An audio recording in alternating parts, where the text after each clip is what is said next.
Good morning, good afternoon, good evening. This is a TEDx virtual broadcast. The topic of this talk is mindset limitations.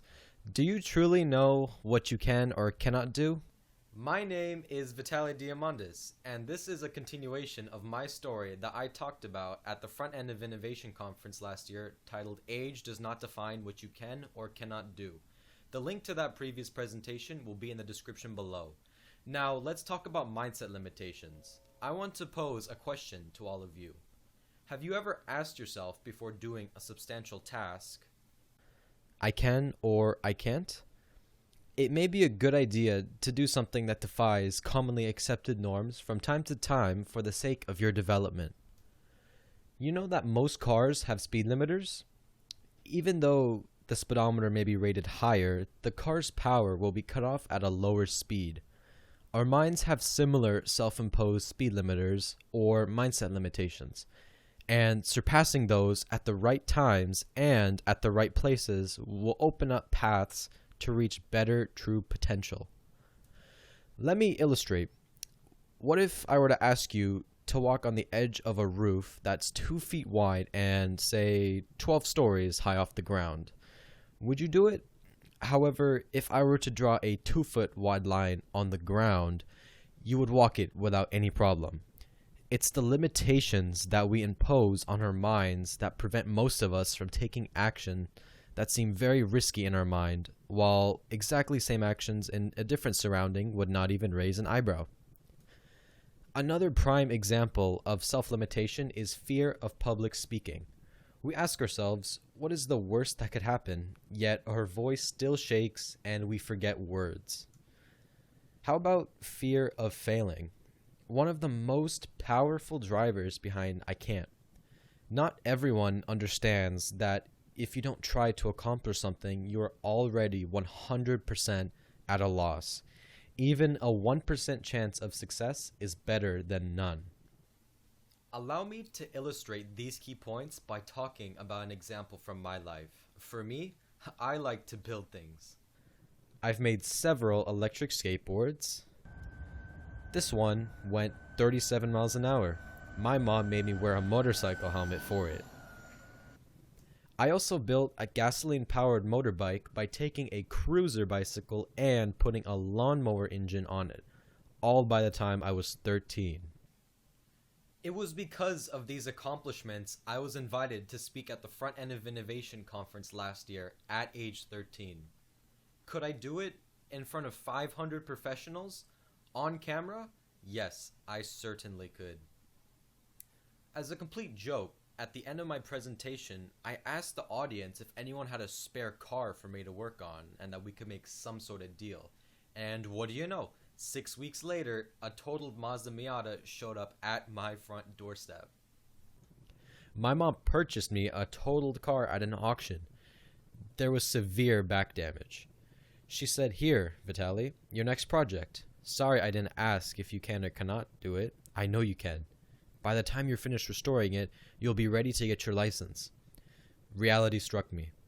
A funny slide that defied the limits of my mind in my presentation translated into the car actually being in front of me. I couldn't believe it. And more importantly, I felt a thick layer of concern crawling up my spine.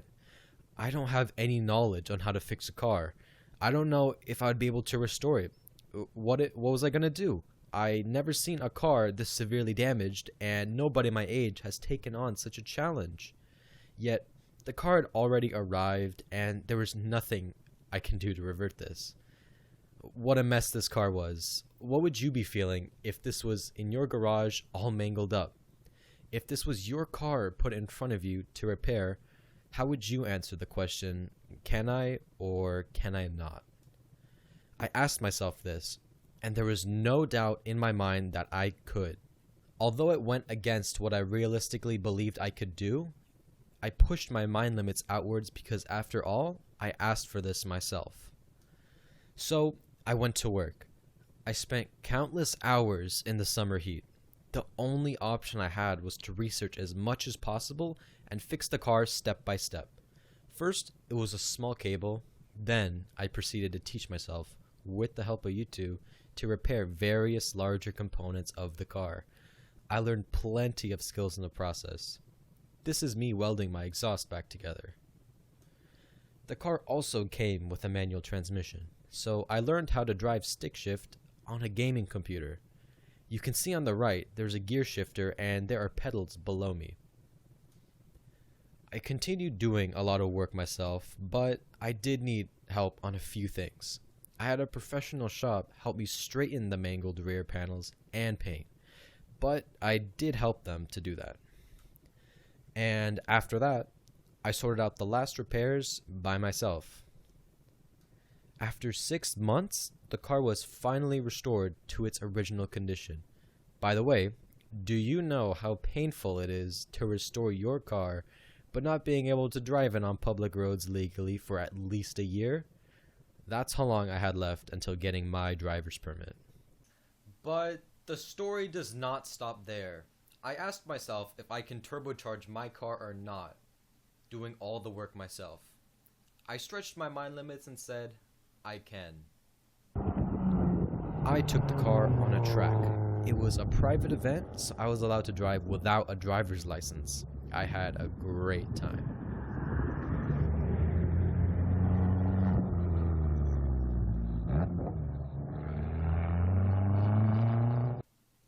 And then the transmission blew. Turns out it was not strong enough to handle the power from the turbocharger. The thought flooded my head. Should I have said no to turbocharging? But then I thought about the upside. I will now get to replace the transmission in my car all by myself. Could I do it or could I not? You guessed it, I totally went for it.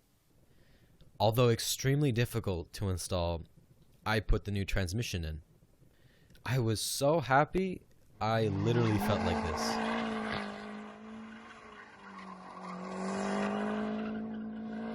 So, I want to build a cyborg next. If anyone in the audience has spare parts or a broken one, please let me know. I'm sure we can make some kind of deal. You are measured against the average baseline of others, based on societies, experiences, and beliefs, which is killing talent and creativity because you believe what others are not able to do, you can't do either. It is crucial to think on a higher, or arguably crazier, level.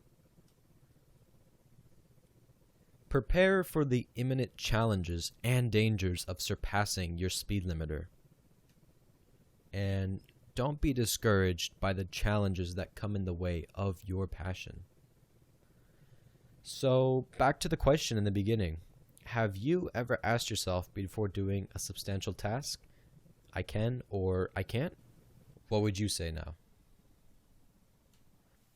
Thank you for listening. I hope you enjoyed it.